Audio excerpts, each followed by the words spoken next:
Welcome to the Writing with Purpose podcast, where I, Anna Woolliscroft, chat with fellow writers and outdoor enthusiasts about how we can embrace creativity and curiosity to live a life full of adventure that doesn't feel like hard work. I delve into exploratory conversations about my two loves in life, writing and nature connection, as part of my mission to share the well-being benefits they both bring. It's wonderful to have you here today.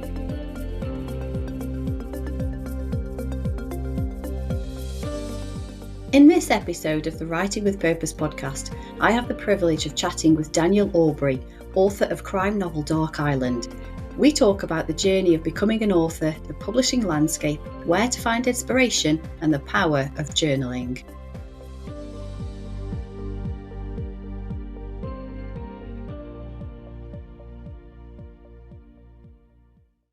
Well, hello, Daniel Aubrey. Welcome to the Writing with Purpose podcast. I'm so excited to be talking to you this morning.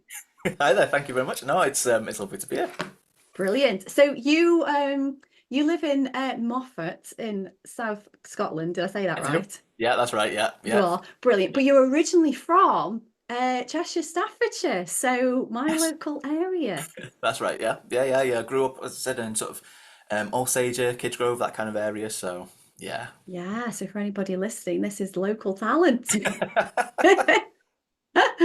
So so you still work, which I think people don't realise, but a lot of authors, published authors, even best-selling authors, still work. Yeah, definitely. Yeah, there's a few bestsellers that are still working away, so I've maybe got a while yet before I can quit the day job, sadly. Yeah. Oh well, fingers crossed it'll be sooner rather than later.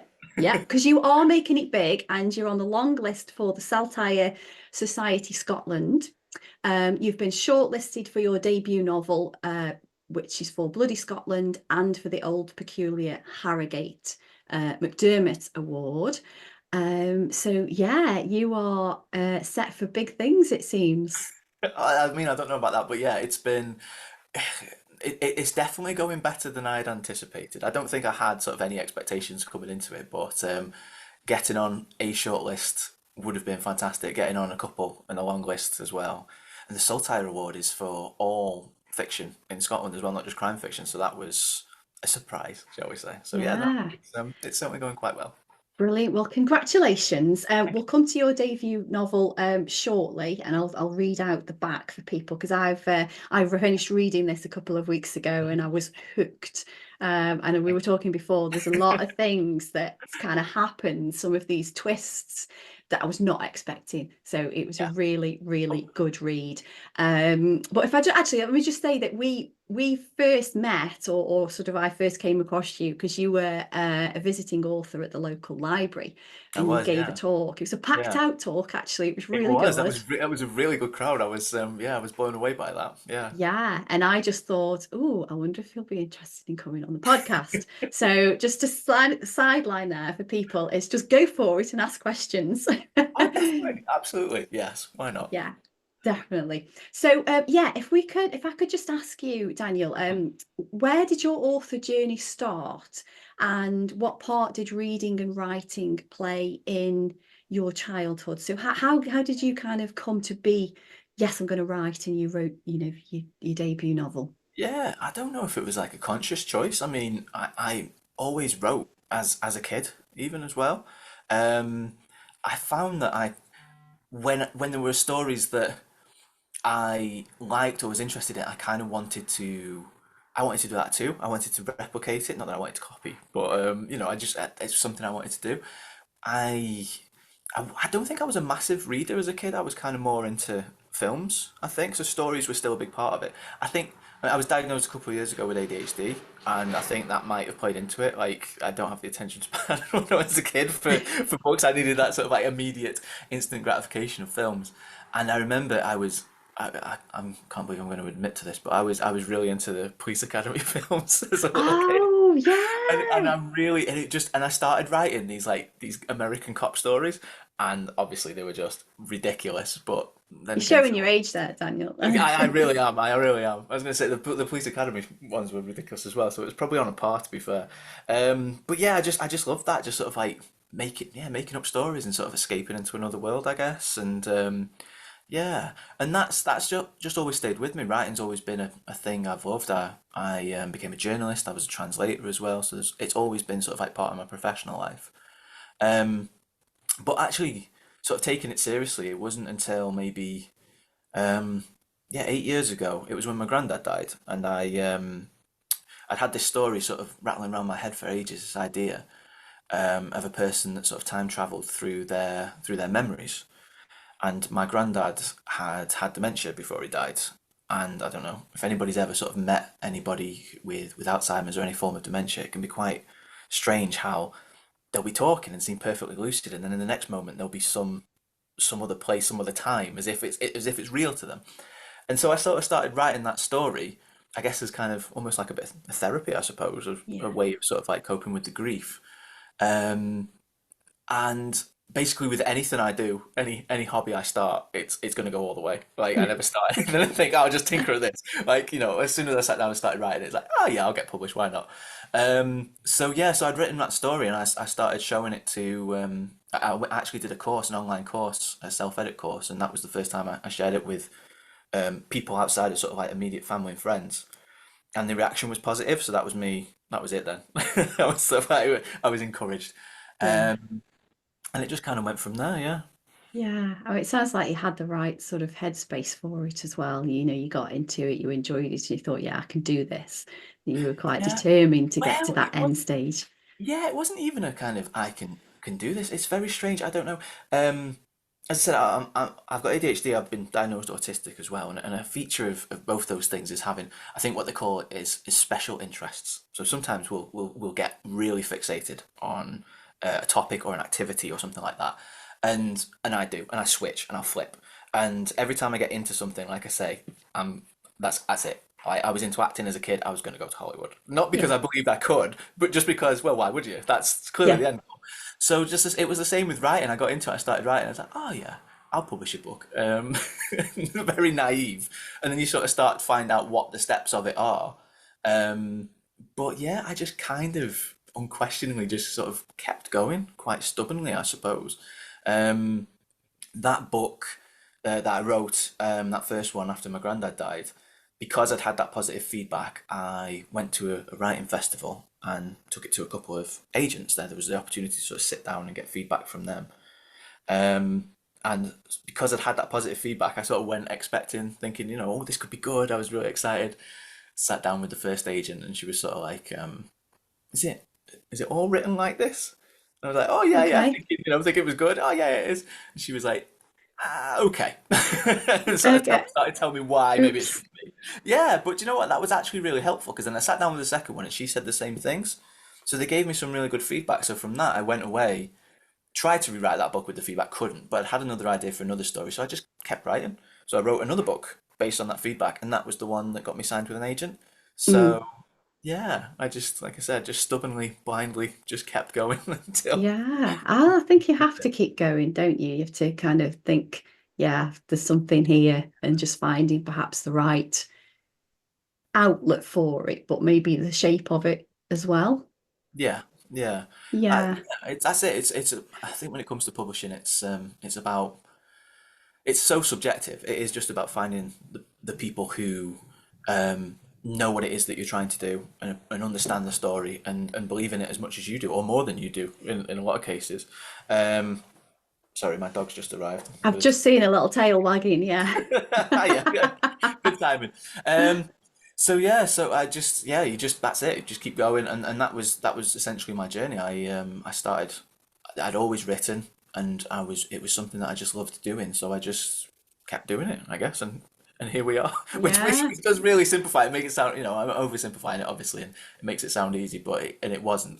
But yeah, it is. I guess essentially it is a case. Is if it's something you love doing, just keep doing it. And Just just keep keep going. doing it. Yeah, definitely, definitely. And I think I was going to ask you a little bit later, but because you've mentioned the sort of publishing journey that you've Oh, sorry. been through, Yeah. no, no, not at all. These things they need to be a little bit more fluid as the conversation goes.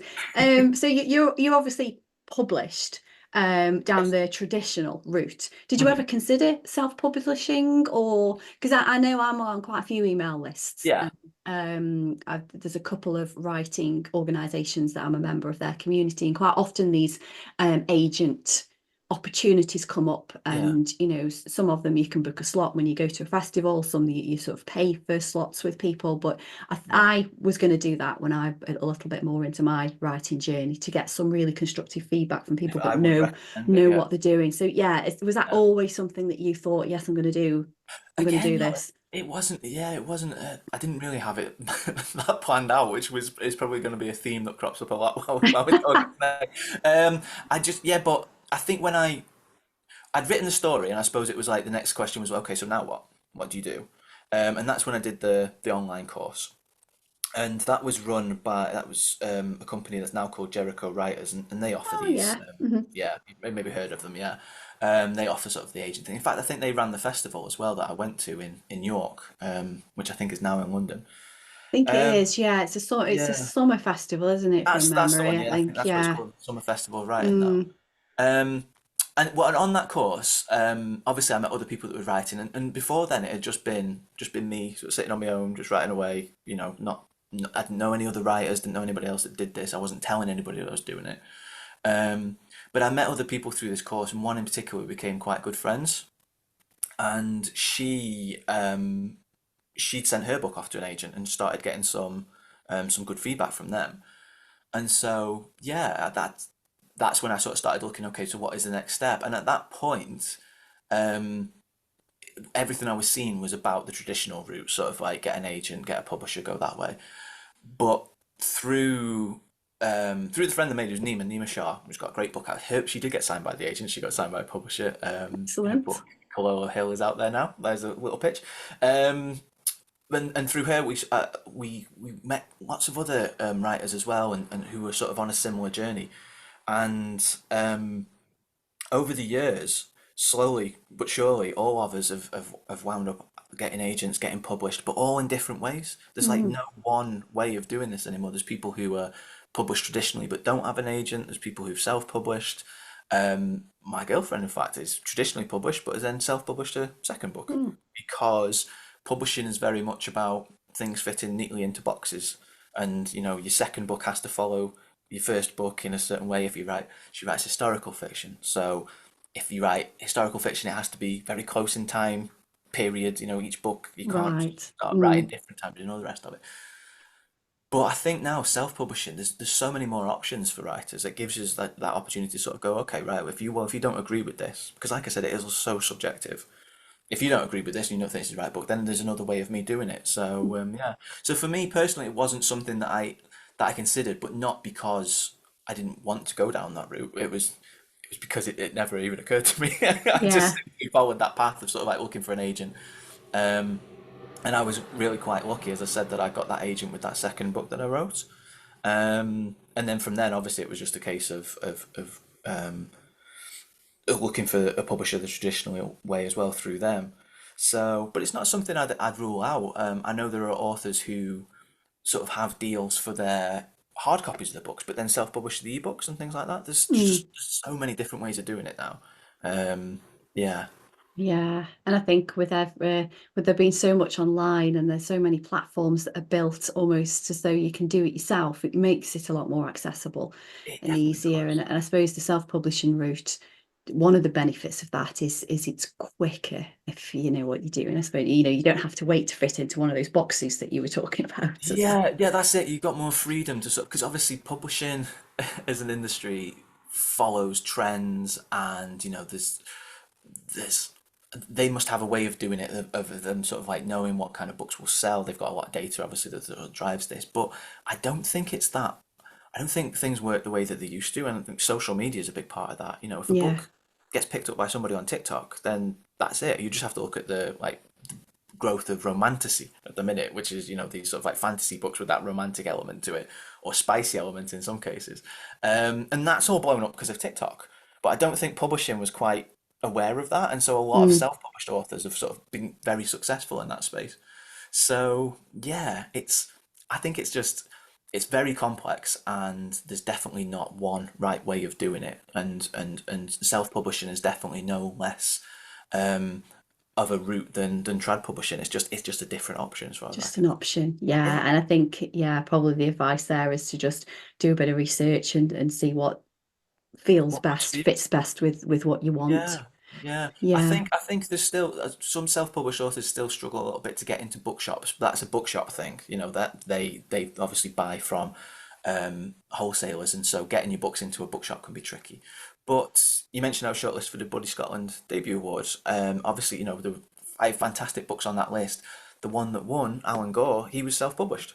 That's, Right. but his book won that award because it's a fantastic book. It's Mm, no less of a fantastic book just because it's self-published. Um, and so now he's getting a bit more recognition, as he should, mm. from booksellers and from the industry because of that. So yeah, I think it's just working out what works for you, basically, isn't it? And Yeah. and how. Yeah. And if you stick at it, the Yeah. right option's gonna Oh, surface definitely. at some point. I'm a big believer in that. Everything happens for a Definitely. reason, and the Yeah. time that it should do. And yeah. Absolutely. Yeah. Yeah. 100%. Yeah. Well, so let's come to your book. So for the Oh yeah. eventually, my plan is to get these on YouTube so that people can see us All right. talking Okay. as well, if that's Of course. okay. Did Yeah. I No. not say that before? Sorry, everyone. I dressed up a bit more. No, you're absolutely fine. I somebody I spoke to last year, she'd just gone running and she came back, she went, oh, Really? I didn't realise that. I So said I dressed up. I wouldn't. I'm always in a hoodie, so it's fine. Don't makes worry. it more natural, doesn't it? Yeah, it would have Makes it made more no natural. difference at So all. yes, this is your debut novel, Yes, Dark Island, which is the second one that you've written, not the it's actually the third one. Oh, it's the third one. Oh, right. Okay. Third Well, one. maybe Yeah. if we've got time, we can come back to the other Yeah. one that's Yeah. somewhere Yeah. in between. So I'm just going to read a little bit of the back, and then I've got some questions around this Oh, this okay. book, if that's okay. So, midwinter in Orkney, 6 hours of daylight, a race against time to catch a killer. Reporter Freya Sinclair had always known she was different. While waiting on the outcome of an autism assessment, Freya uproots her life in Glasgow, quitting her job at one of Scotland's top broadsheets and taking a local beat in her childhood home of Orkney. But her plans for a quiet life are shattered when human remains are exhumed by a winter storm on Orkney's wild Atlantic coast. Dun dun dun, as they Indeed. say. Yeah. So Yeah. yeah, I started reading this because I got a signed copy, thank you very much, from you when you were at the Oh, local you're welcome. library. And I think I finished it in it's probably over about 6 days because I Right. read quite a bit on the plane. We were Yeah. grounded for an hour and 20 minutes on the way to All right. Barcelona. So I read a good proportion of it on the plane, which was brilliant because it just kind of threw me into the entire story. So if I could ask you why did you choose that genre, crime? There's a bit of psychological elements in there. You mentioned about writing the police academy stories, which is more of a comical element. Yeah. So what sort of drew you to this particular genre? And yeah, Um. I'll ask another question after that. Oh, okay. It's what I read. To be Mm, honest, crime fiction is probably the genre that I read the most. And over time, it's probably fully taken over. I think it's probably. I mean, I will read out of other genres. Obviously, I'm not one of these people that just says I only read this or I only read that. But it does seem to be that they are the books that I'm drawn towards. Basically, I love a mystery. I love not just reading one, but writing ones as well. I like the idea as I'm writing it that it's going to be something that somebody won't see coming, or when I know that I'm messing with somebody, that I'm putting something in that might make them think something that's not going to happen. It's a bit cruel, but I do. I really enjoy that. So yeah. So it's basically what I've always been drawn towards reading myself, so it kind of made sense that that's what I would write. As I mentioned, obviously I had that idea for a story about the guy skipping through time through his memories. That was sci-fi, mm, but there was still ended up being a murder in it. There ended up being a crime element. Um, the next one I wrote, the one that I signed with my agent for, again was sort of speculative, so less a sci-fi, but still had that element in it. But it was still a thriller. There was still a crime. There was still a mystery to solve. so yeah, it's just something that I've always really been attracted to, I think. Yeah. Yeah, yeah, I'm the same. I was always into the crimes, and then the ones that got a little bit sort of darker that were more psychological. Yeah. And I read a lot more varied now from the Yeah. university masters that I did, Yeah. partly because I was supposed to, but also I really appreciated that fact because now I kind of, well, I read and I listen online as well. So, Yes. you know, because I still read a lot of, the majority of books I've got here on my bookcase and downstairs are crime of some Mm. way, shape, or form. But the ones I listen to, there's comedy, Matt Haig, I've read a lot of Oh yeah. recently, Yeah. Yeah. which I just find myself chuckling. Yeah. I mean, his kind of themes are deep if you've read Mm. any of them, but I have. he's Yeah. very comical in the way that he writes, and I think he's great at getting across those Yeah. sort of issues that we do need to acknowledge more, Yeah. but in a humorous way, so that it kind of Yeah, like, like I think in crime fiction as well. There's some very humorous crime fiction books. Squeaky Clean, Callum McSorley's one that stands out. That won the McIlvenney Award at Buddy Scotland last year. mm, It's a fantastic book and it's hilarious and it's very dark, but it yeah, is, it's hilarious. Um, Martin Stewart, who was on the shortlist with me, his book Double Proof again is another one, and I think that's the great thing about crime. There's such crime fiction, I should say. I sound like I'm yeah. advocating. The genre itself, it's so broad, and even though it does deal with obviously very dark themes, there's still a lot of humor in there, and yeah, I think with crime fiction as well, you get to examine people at like the best and the worst, I suppose. Do you know what Mm, I mean? It's if the things that happen to people by the nature of the genre are sort of life defining and in the worst days of their lives, and you get to explore some really deep stuff, but at the same time, there's a mystery in there. There's entertainment. Yeah, it's very broad. I think there's a lot of scope for mm, exploring lots of things. yeah, yeah, you're right, and I think it just keeps readers on the toes then. Well, yeah, and I think that's why the genres explode. I mean, it's massive. You go into a Waterstones and or any bookshop, other bookshops are available, and you see the crime section. It's huge, and there's such a range in there. And you could go and randomly pick up 5 books, and every single one would be something different. It's not Mm. always a case that it's just a cop investigating a murder, and it's there's so much scope in there. So yeah, it's a genre that I love, and I won't ever be able to exhaust it because, as we were Yeah, saying when we were talking before, and more books are coming out more quickly than I can read them. So yeah, yeah, yeah, yeah. It's always going to be a good choice. What was the last book that you read? not the one I'm reading now, the one before. You Yeah, mean? what's the what? Well, yeah, what's Yeah. the one you read before? What are you currently reading? Let's do both. Funny enough, there's a theme. So yeah, the last one I read was a book called Paris Requiem by Chris Lloyd. So again, a crime fiction book, but again, very different. His series is set in Paris in 1940, and it's a Mm. Parisian cop investigating crimes. But obviously, the Nazis have just arrived and have occupied Paris, and what was just getting going at the start of the series, and it sort of follows the detective Eddie Giral through the occupation, and yeah, it's just the way it's done is just absolutely fantastic. Chris really sort of brings that time to life, and it's not done in a way that's sort of like, the Nazis are the bad guys and the French are the good guys. It's not that black and white. There's so many shades of grey as it would have been, and it's just absolutely fascinating. So, I'd read his first one a couple of years ago. I read Paris Requiem earlier this year because I'm writing the second book of my series, so the one to follow, Dark Island. So I've been reading people's second books in series to see how they do it. Ah, And Chris is so good that I've broken my trend now, and the book I'm currently reading is Banquet of Beggars, which is the third one. So it's the ah, next, so I'm reading on. And yeah, again, like I said, it's fantastic. I hate Chris a little bit for how good it is. If he wasn't such a lovely guy, I would hate him for it because it is a brilliant, brilliant book. yeah, a book that you wish you would have read. Sorry, written. Well, yeah, do you know, and it's a book that I could acknowledge I never would be able to. The amount of research that he's done, and I know Chris, and this is, he goes to Paris and he does the research, and it's an area that he's sort of fascinated with.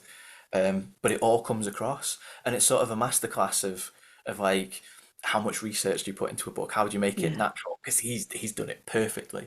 Um, so yeah, so sometimes I find myself sort of reading books to sort of try and learn things, I suppose. To like I said, I've been reading these second books in series to sort of see how people have done it. But Chris is so good, I kind of forgot I was doing that. I was just immersed in the story, and then it just kept Yeah, reading on to the third one. So that's always a sign of a good book when you just get completely it lost is. and Can I even just forget you're reading say, the story. I Yeah. did part of that with yours as well. So I started reading your Really? book, and there was a few Right. bits I thought, oh, I really like that. So I'll see if you can remember writing this. I wrote a couple of things Okay. down. Gripping the seat so tight, my knuckles blanched. Oh, okay. So Yeah, yeah, I do remember that. what Yeah. my one of my issues, and I'm much better at it now because I can see how I've changed my writing, was Right. telling, not showing. So Right. so I always pick out really good sentences from people's books where they show, not tell. And I Right. thought that was a great one. And then the other Okay. one, he stepped into the room in an ambush of aftershave. Yeah. I do know. I know who that is as well. Yeah. I mean, so I just saw. So I did start reading yours, and which I have done with another one, which I thought was great, was Sarah Pierce. Oh, yes. So Yeah. She's yeah, written a couple. Yeah. sorry, I think she's written a couple, hasn't she? she's written three now. So the Yeah. first one was Sanatorium, Sanatorium. then The That's Retreat, and now The yeah. Wild. So she was a speaker at Capital Crime Right. this year, and she's Yeah. great at the very small, very short chapters, but most of her chapters she's got cliffhanger. Yes. So I was like, wow. So yeah, I started making a few notes when I read yours, and just like, oh, that's Oh, great, that's wow. brilliant. But then I got so immersed in the story that I All right. forgot. Oh, that's pretty cool. But like you Oh, say, that is a good sign of a book that's kind of got you hooked and oh, that definitely. I draws the think so. readers Yeah. in. So Yeah. Yeah. so yeah, Definitely. you take all the boxes, Daniel.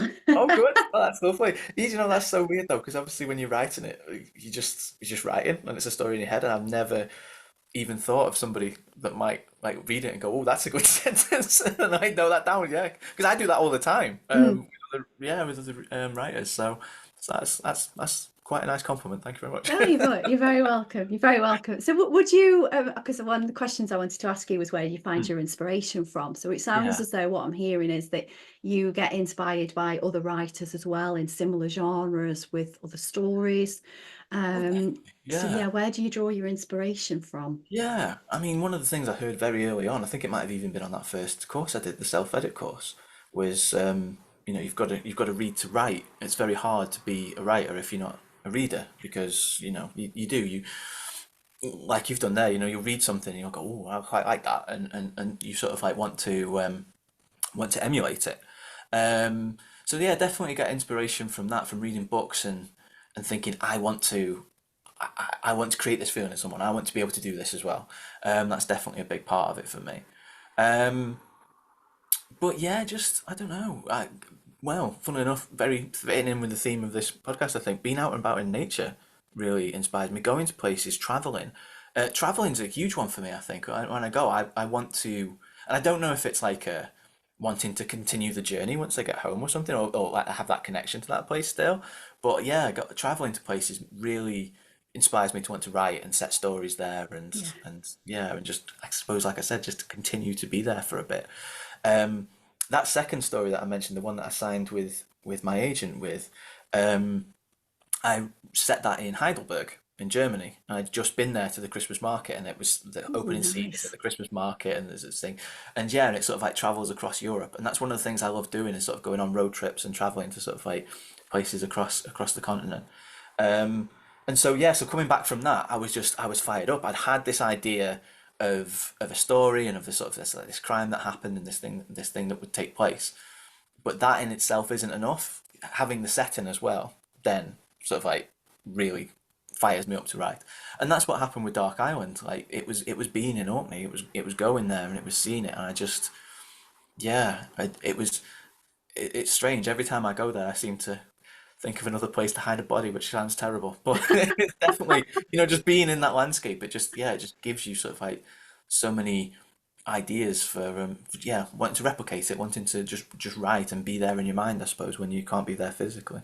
Yeah, I definitely agree with that. I think I'm not sure if I asked you a similar question when you were at the library about whether it was sort of the characters that you started with, or if it was more of Yeah.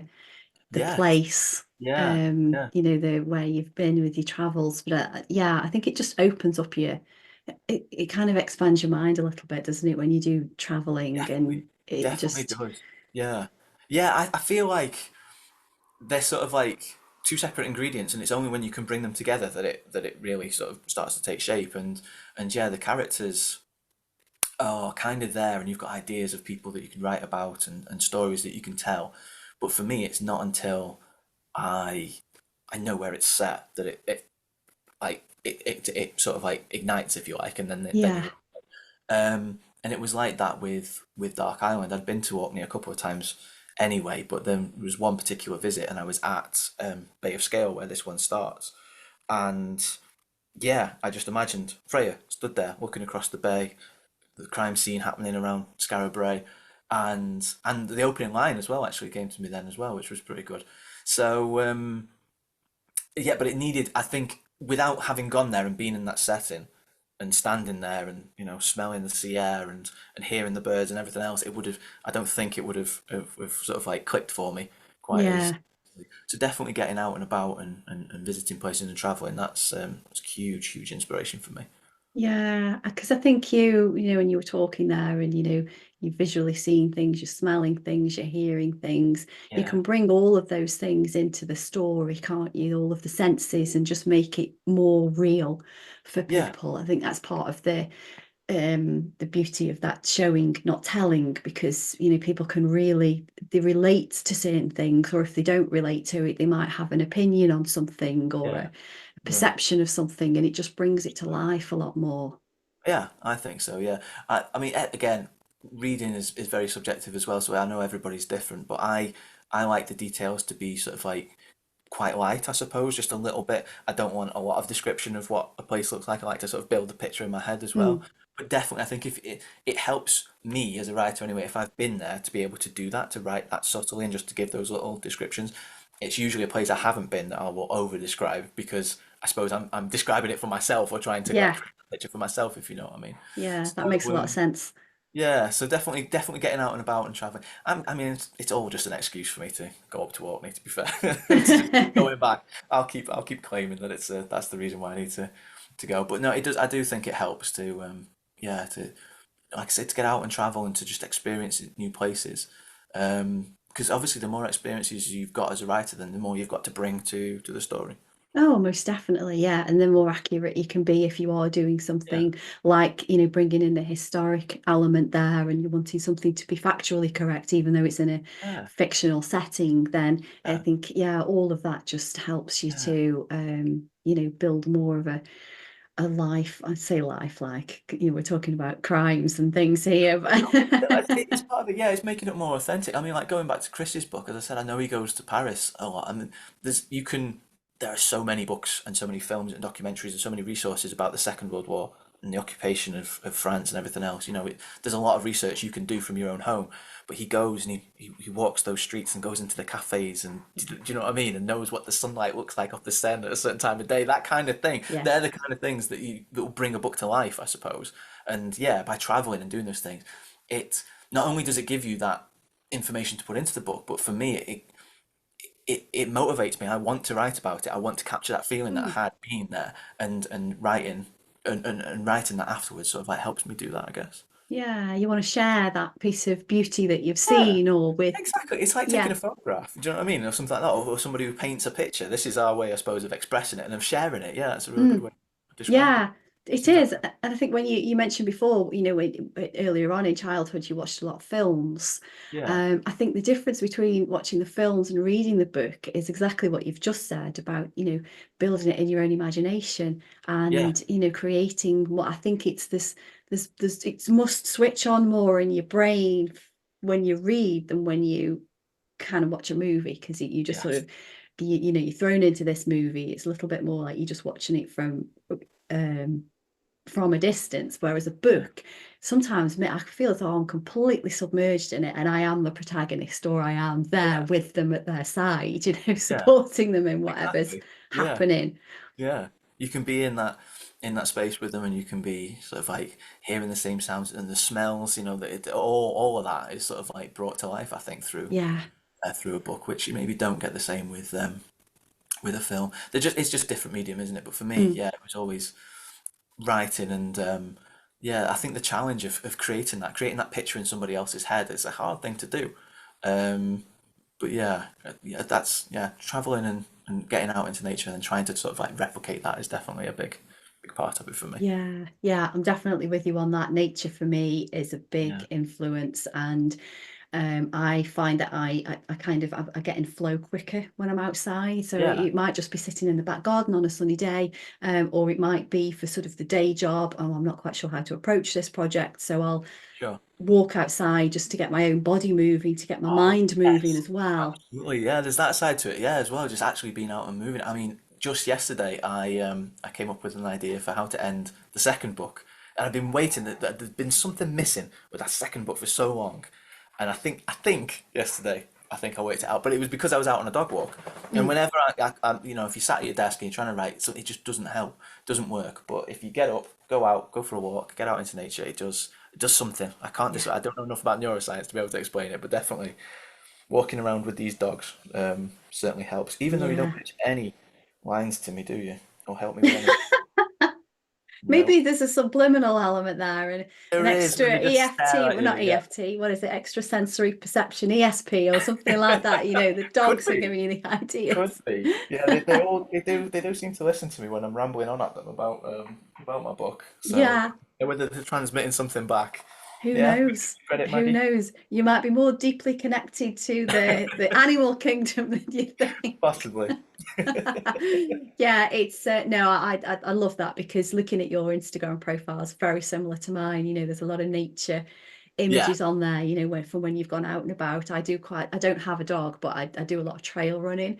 So a right. lot of my pictures are, oh, what a beautiful, look at the clouds, or look at the water glistening with the hill behind the background, all that sort of stuff. And I just find it very, very inspirational. And Definitely. sometimes when I'm on my own, you'll know the salt line in Alsager.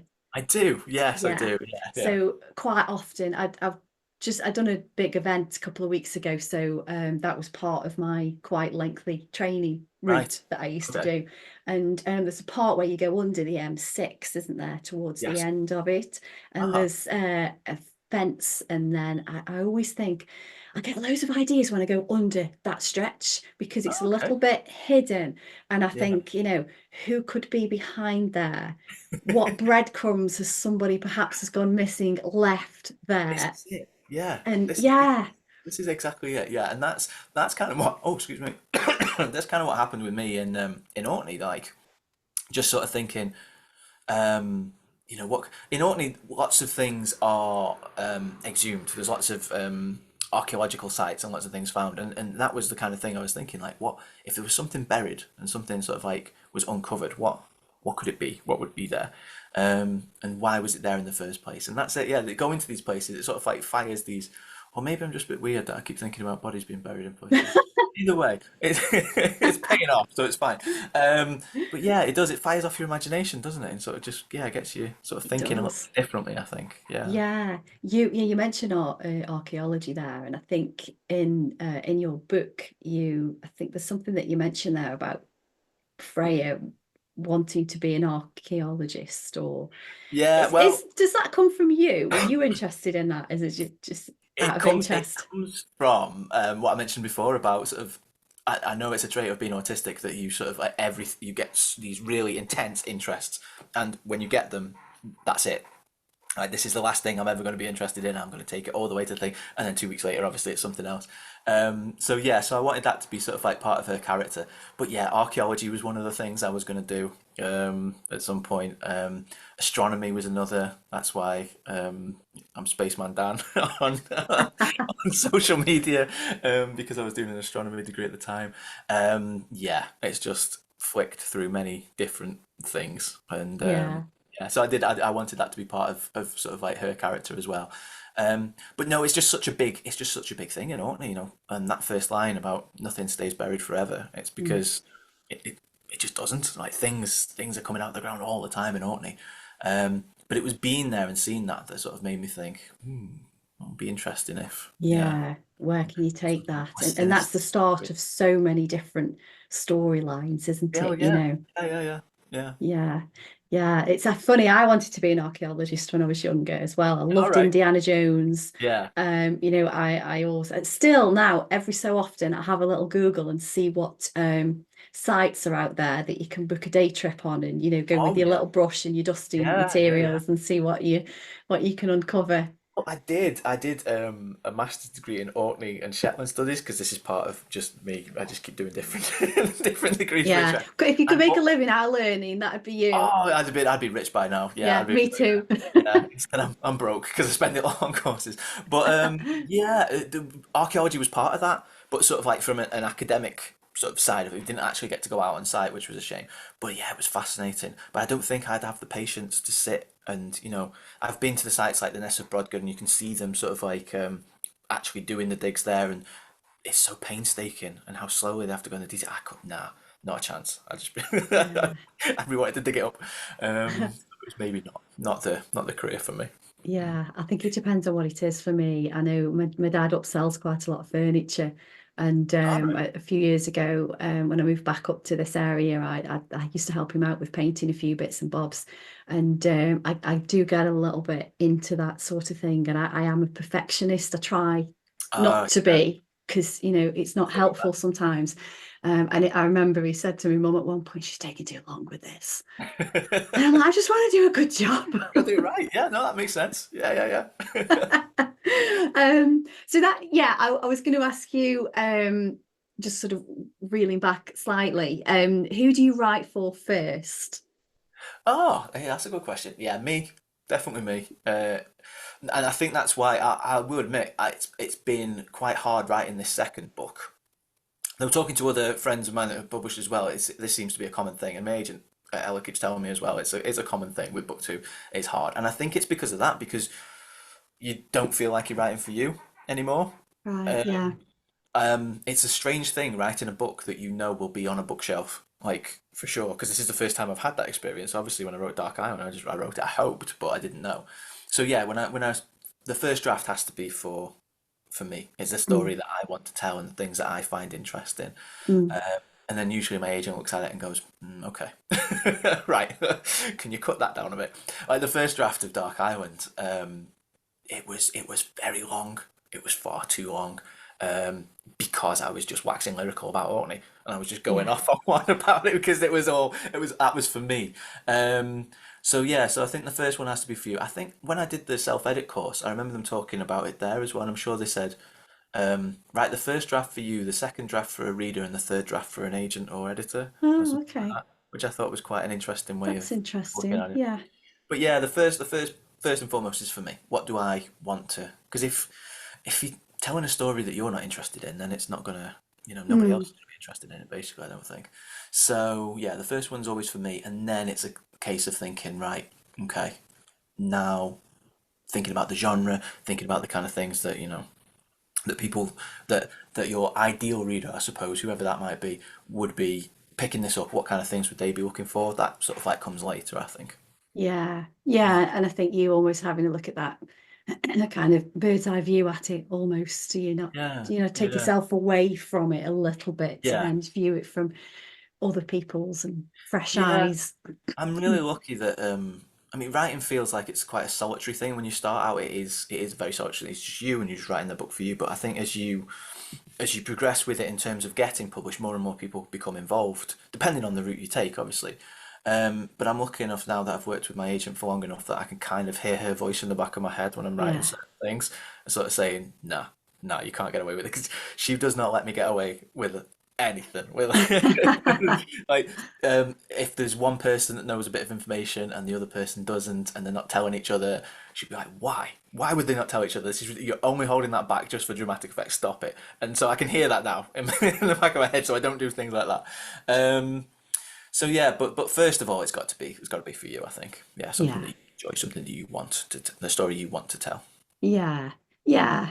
And I think with sort of being part of the way writing my first one, I definitely relate to that because there's a lot of me in the protagonist. There's a lot of sort of things I've thought about or even experiences that I've been through.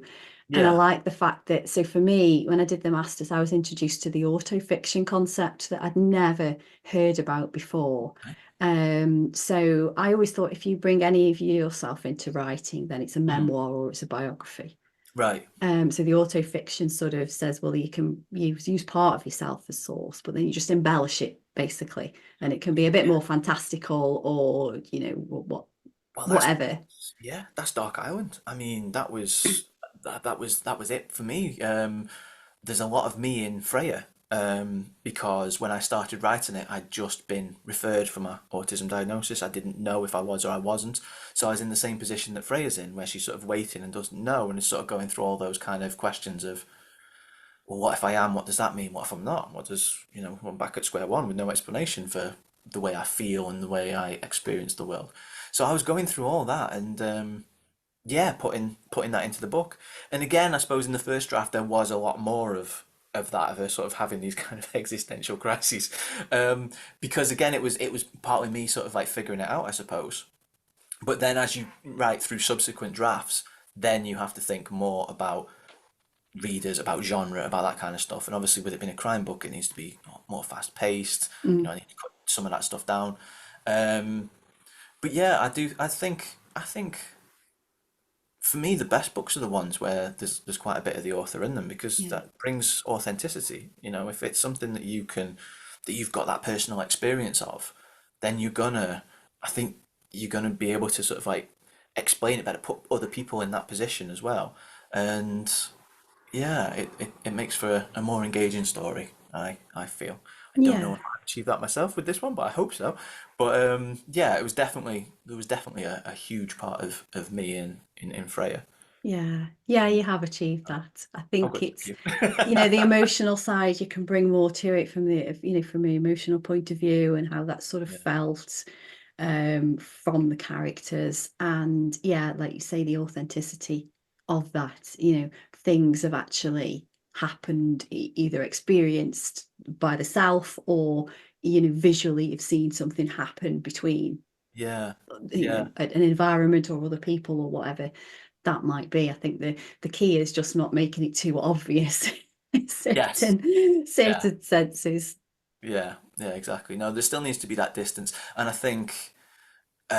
Like with my book, for example, making it third person narration rather than first person was Mm. another way to sort of like give it that distance, because everything I'd written beforehand had been first person narration. This was the first one I'd Okay. written in Mm. third person.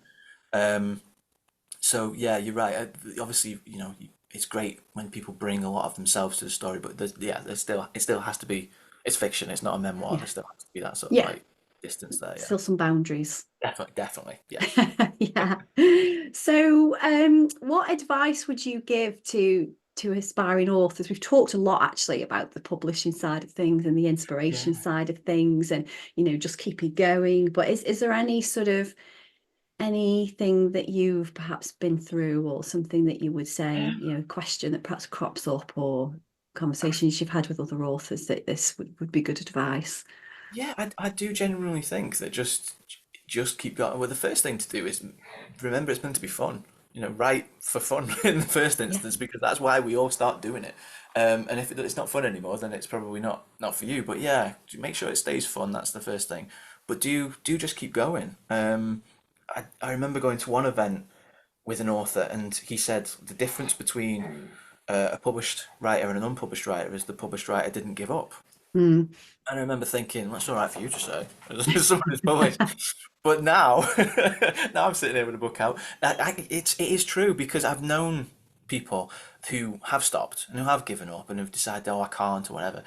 And then I've known, as I said, this group of friends that gradually over the years that we've known each other, one by one, we've all got agents, we've all got published in one way or another. And it's because we didn't stop. We just kept Yeah. going, just kept writing. And I think if you love writing and it's what you want to do, then, and like I said, and it's still fun for you, then there's no reason to stop. Just keep going, just keep putting the work out there. It's incredibly subjective, but take feedback when you get it, if it's feedback that chimes with you. And yeah, eventually, hopefully, you will find the person that sees the same in that book that you see in it and believes in it in the same way, or even more Yeah. so in a lot of cases. That is great advice, because I think you can read these stats about, oh, such a percentage of people who've written a book get published, and it's quite low. And it doesn't tell you, though, how many people actually have written something but not gone through an editing stage, haven't even You know, submitted it to that's places. There's a big grey yeah. area. One of the first conversations I had with my agent where after it signed, because she was saying about, how many she gets a month and how many of those she actually decides to read. But then, yeah, the vast volume that are just, someone's just written something, one draft, not edited, not looked at it, and then sent it off to a bunch of agents, not just one particular one, and addressed it to them. They've sent it off and put "Dear Sirs" at the top of the email when Mm. it's gone to a woman and stuff like that, and have put, oh, I'm giving you the opportunity to read the greatest literary Oh dear. phenomenon of this century. But there's a surprising amount of that, and I think when you look at the stats overall, the amount of people that try to get published compared to the number that do, you're right. If you then look at the amount of people who take it seriously and try to get, that's a much smaller number, and therefore the proportion of people who get published out of those ones that take it seriously is way, way higher. So I think that's the key thing. If you're doing this and you do want to get published and you want to get traditionally published, because obviously self-publishing is a very valid option, um, take it seriously. Try and learn the craft, try and learn about the industry, because I think that's important as well if you're Mm. trying to get traditionally published, because there's a way of doing things, there's a way of writing a cover letter, there's a way of doing Yeah. a synopsis, all these kind of things that you don't know when you first sit down to write a book. Um, and authors are incredibly friendly people, I would say. That's been my experience, and we're all there on social media, and there's very, very few people that I've come across who wouldn't be happy to sort of give people a hand and give information about this kind of stuff if asked. My cover letter was essentially a copy of Will Dean's cover letter, because Right. he put it on Twitter. He was like, "This is the letter I got my agent. Crack on if you'd like it." So I took that and put my details in, and yeah, it worked. So I messaged him and said, "This got me an agent." He was like, "Congratulations." So So Will Dean. Oh, I've already written him down for the yeah, yeah, last no, he's good. passenger. This Yeah, is a no, Will guy Dean's to pay fantastic. attention to. Yeah, he's a fantastic crime author. He's got lots of books out now. His series was his original series was with Tuva Moodyson, yes, a Swedish reporter. So sort of like a similar kind of theme to Dark Island. So yeah, I'm a big fan of his books as well. But again, you always think, don't you, before you publish. I remember sort of like going into a bookshop and seeing books and thinking, oh, I've spoken to them on Twitter, and oh, I know them, and it seems like we're sort of like people that you can't approach, but that's not the Yeah. case at all. Everyone's really friendly, so yeah, just pester authors and ask them ask them for I advice. completely agree with that. Yeah, I started meeting or coming into contact with a few more authors. When I went to the Capital Crime Yeah, last year, and for me, yeah. that was more to learn from people, be Mm. inspired by their stories. Yes, to buy some books because I did spend too much money. And it's a good job I didn't go down on the train because I wouldn't have got back with the amount of books that I bought. But I remember writing in my journal, these are my people. Yes. This I fit into these people because they're so down to earth. And there were some big guys there. um oh, that's terrible. Now my brain's just gone That blank. happens to me all the time. That happens to me all the time. The two Scottish big dudes, Ian Ranking. Rankin and train spotting dude. Oh, Irvin Welsh. There you go. Mine went completely blank. They are just there talking Yeah, like normal people, yeah, having a coffee yeah. in a coffee shop. The And first year I went to Bloody Scotland, I was standing in the bar, and there was a guy stood next to me. He'd got a shopping bag, and it was knocking against my leg. And I turned round, and it was Ian Rankin, and he just stood there with his Sainsbury's bag, just stood there, just chatting to people. And yeah, it's fantastic that experience of these are my people. That's been my experience too. That's kind of what I felt with yeah, meeting the group of writers, the group of friends I told you about, who've that we've all managed to sort of like um, get agents get published. That's when I met them, it was like, yeah, these people get it, and I think that's a key thing as well. If you do want to get published, it's not a solitary thing. You don't have to do it on your own. Find other people, reach out, meet yeah, writers online, and yeah, and go through yeah. it together. Like-minded people who Yeah. can encourage you and share experiences. And Oh, I wouldn't. Yeah, I wouldn't have got this far mm, without them. I don't think. I think seeing them sort of do it as well, it just made it more more of a thing that you believe can happen rather than this Yeah, distant thing that happens to other people. You see, you're like, oh yeah, I've sent this off, I've got a full request, and oh, the agent wants to talk to me, and yeah, you start to see all the little stages, and you start to understand that it's not this great big thing that's like a long way away. It is yeah. something that you can achieve if you take it seriously and you just keep going for it. So yeah, Yeah, something that that's was more in reach. And then, yeah, also taking it seriously. You know, there are these things that you have to do, like the synopsis and the covering letter. And it's just like sadly, applying for a job, isn't it? In a way, you know, covering yeah, letter, CV, it is. interview. You've got to have It all is. these preparation There's stages. Yeah, and there's like with the cover letter to agents and editors and things. There's a way of doing it, and there's certain details that you have to include, and all these kind of things. Which, as I said, is not always obvious when you first sit down to write a book. Writing and getting published are like two different skills. I feel it's like there's some people that are very good at writing, but might not necessarily know how to do that Yeah. promotional side of things and sell yourself, and it is hard.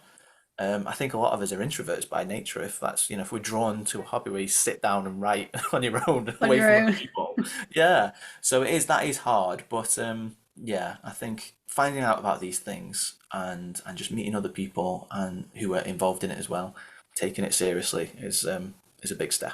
Yeah. Yeah, yeah, brilliant advice. Well, I'm taking a lot of this from you Oh, today, good. so Yeah, thank you. And just a couple of questions, Daniel, before we wrap up. I sure. mentioned journaling for me and like, you know, writing these Hmm. on my people. And again, partly through sort of some of the teachings on the masters is I've learned to see my journal as another tool for inspiration and Right. particularly sort of with the kind of the cathartic aspect of getting stuff out of your mind and then just having it on paper and then you can work with it in that Yeah. sense. So I am Yeah. curious to know, do you ever journal? Is that something that It's you something I've you started doing in the past couple of years, actually. Yeah, but you mentioned before something about techniques, and I thought, I don't know any techniques. I don't, I don't know what my technique is. I just open the thing and just start waffling, which is a similar way to how I write, funnily enough. So yeah, no, but it is something I started doing a couple of years ago. Went through a pretty big life change and was just struggling to process it all, I think, and to wrap my head around it. It all felt very overwhelming. And it was Nima. It was the same friend again. She said to me, she'd been through a similar thing, and she'd had journaling recommended to her as something to sort of help with it. So I've got this. I'm a writer, so I've got notebooks everywhere that I'm not writing. That's another part of being a writer. Just buy notebooks. So I picked one of them up, and I just started just writing down whatever was in my head. And I think the first thing I wrote is like, I don't know why I'm doing this. It's probably pointless, but anyway, we'll give it a go, or something like that. And here we are 2 years later, I'm still doing it because Yeah. it does. It really helps me to, when you've got all these thoughts in your head and they're flying around all over the place and it's really hard to sort of capture them and make sense of them.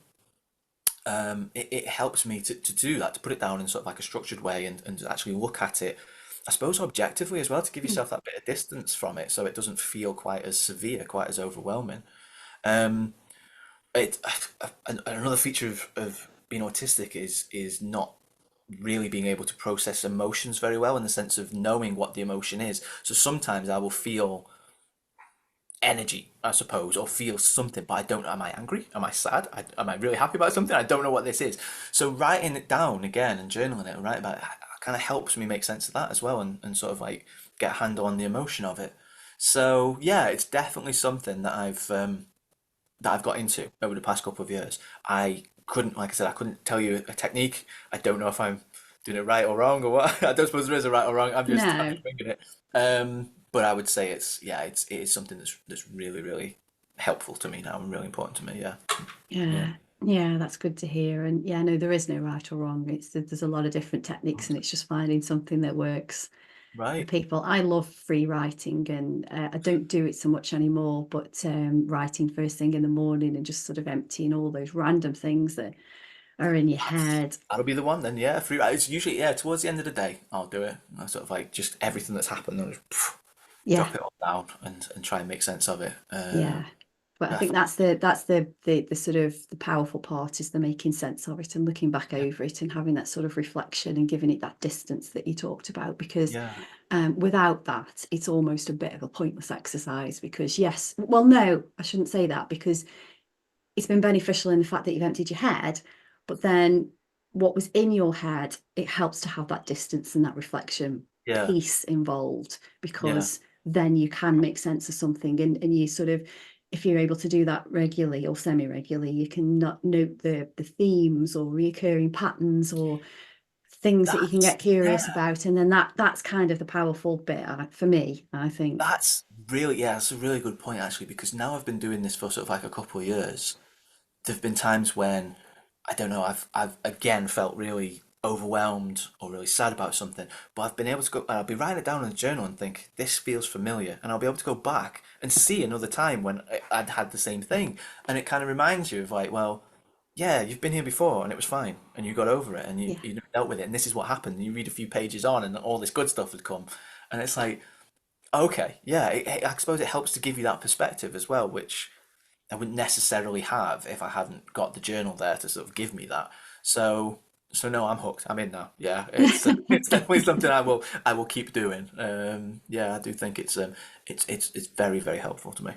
Yeah, yeah, it's good to hear such a positive experience and how you've used it in different ways. And I think that does help with the difficulty to be able to express the emotions. If we're able to just write about that, Yeah. sometimes I think it sort of shows another way of feeling that emotion. So for me, and an easy one to describe is the kind of butterflies in your belly, which I think you mentioned Freya having Mm. the Yeah. belly Yeah. dancing a few times, and for me that's nerves, but it's also excitement. They feel exactly the same. So it's, Yeah. well, how do I know if it's How nerves, and how much do I is know? it? Yeah, Yeah. or if I'm unsure, then lean into the approach of it being excitement and get excited about it and Oh, not I nervous. like that. Okay. Yeah. So tell yourself right now we're choosing We're excitement choosing. over me. I Yeah. like that. Yeah. Okay. Mm. Yeah, Yeah. because Yeah. we do have a choice on things, don't we? We might not Yeah. think it sometimes, but there is always a choice in how we react to something. Yeah. And there's probably situations where there's kind of less of a choice, but there is Mm. still an There's element of still choice. definitely. Yeah. Yeah. Yeah. Mm. Yeah, and it's picking up on that. So yeah, so you are, as we record this, which is late November, you're currently on deadline, aren't you, for your A little bit. second? Yeah. Yeah. So what's next for you in 2025? There's going to be, at the launch of the second book. What else is in store? Yeah.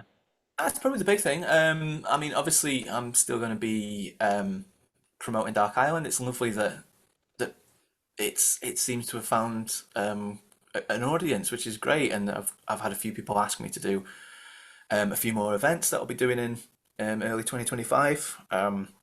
Been asked to go back up to Orkney and do an event there, which is good. I'm never going to say no to to an invite to Orkney. But yeah, the big thing is going to be book two coming out, which hopefully will be sort of around the summertime next year. So yeah, that will, as I said, it'll be the second in the series, so it'll sort of pick up where Dark Island left a few months after that, and Yeah. Freya's getting up to her shenanigans again.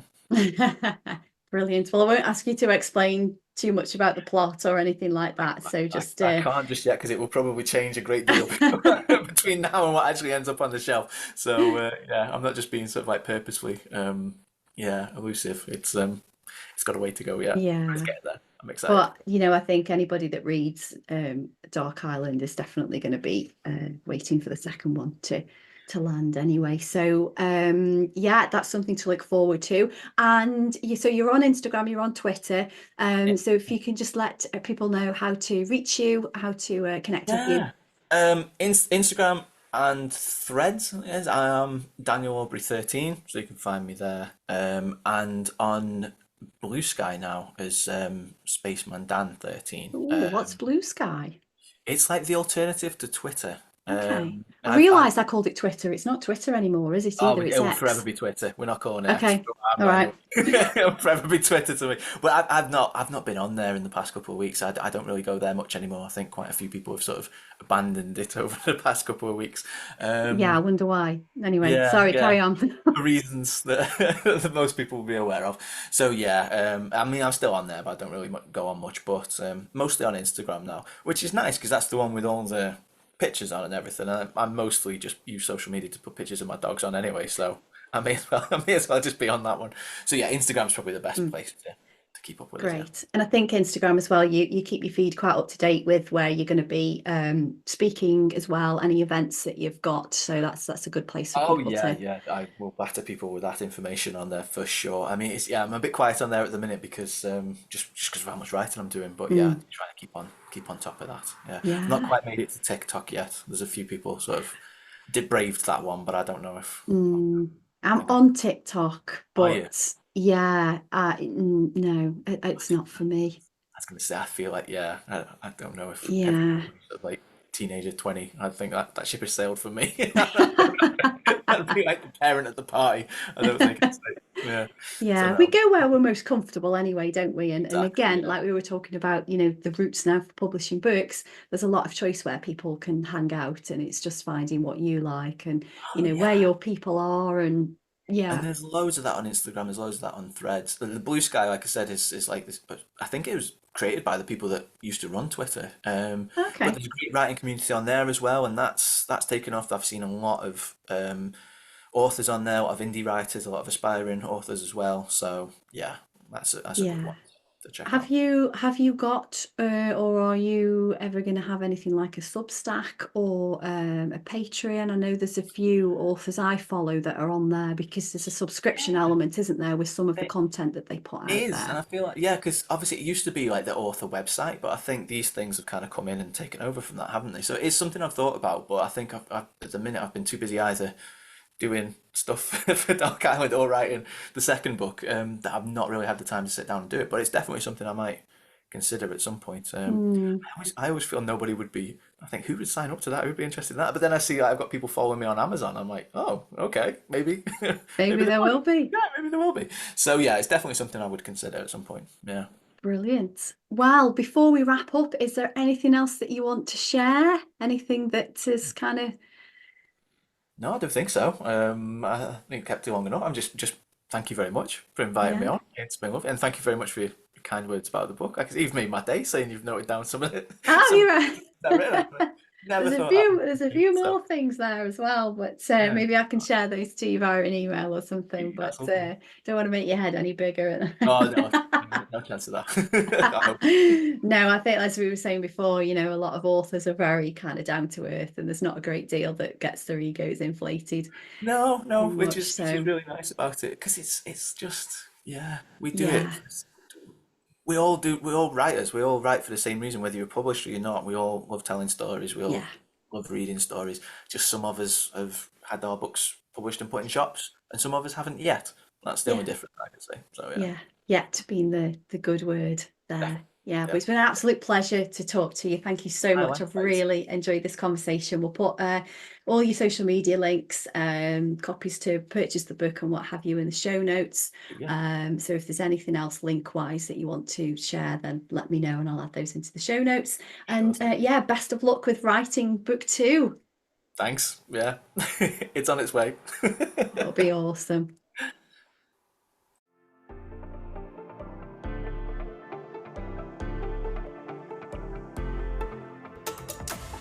Thank you for listening to today's Writing with Purpose podcast. Having conversations with fellow writers or adventure enthusiasts brings two of my biggest loves in life together, writing and nature connection. I've been a copywriter and content creator for 23 years, but my passion is writing for well-being, and I'm on a mission to share the benefits that putting pen to paper has for personal wellness with as many people as possible. If you want to learn more about writing for your well-being and journaling techniques, please connect with me in my Facebook group, Journaling with Anna.